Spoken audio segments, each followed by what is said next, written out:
A Grafton woman reported a night from hell with her on-again, off-again boyfriend, 20-year-old Keyshawn Kluben of Grafton, shown here in an earlier booking photo. He's now facing a long string of charges and has not cooperated for a new booking photo. According to court records, on March 23rd, around 12:30 a.m., Jane Doe reported the suspect, Kluben, had kicked in her door and was inside her residence with a gun on the 1100 block of McHugh Avenue in Grafton. Grafton police officers arrived on the scene and made contact with the female victim, who said that Kluben had left her residence. She explained that Kluben kicked in the front door of her residence, and she told Kluben to stay out of her house before he forced his way into the home. Once Kluben entered the dwelling, a physical altercation ensued. The altercation resulted in visible injuries, swelling and bruising to the bridge of the victim's nose. The officer learned through investigation that she and Kluben had dated in the past and were engaged in an off-again, on-again romantic relationship.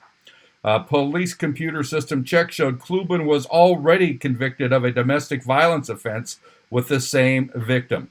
The above incident led to the activation of the Northeast Special Response Team to assist in locating and safely taking Kluben, who is believed to be armed, into custody.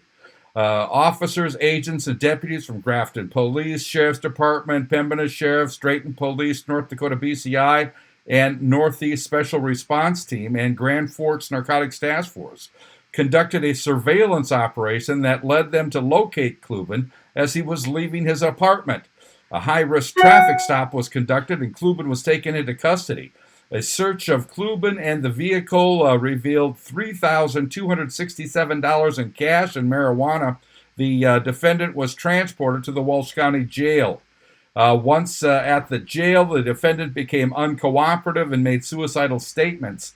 The deputies attempted to de-escalate the situation, but eventually Kluben refused to follow lawful orders, picked up a chair, and lunged at the deputies, even biting one of them.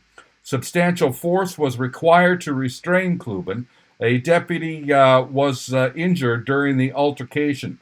A drug-related search warrant for Kluben's residence had been obtained prior to the domestic violence incident mentioned by the Grand Forks Narcotics Task Force and was executed at approximately 7:40 p.m.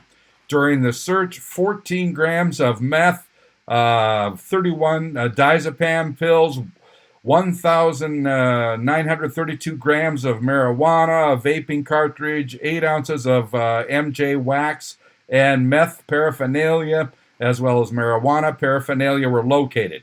A silver and black handgun, as described by the female victim, was located as well. The serial number of the pistol had been removed. Agents also located at the residence $19,618 in U.S. cash. A preliminary test of the suspected meth was positive. Kluben is now facing 7 felony charges: possession with intent to deliver meth, possession with intent to deliver diazepam, burglary, possession with intent to deliver marijuana, terrorizing, simple assault of a peace officer, and possession of a firearm by a prohibited person, plus 4 other misdemeanor charges related to drugs, guns, and assault. I'm Neil Carlson reporting for iNewZ.TV.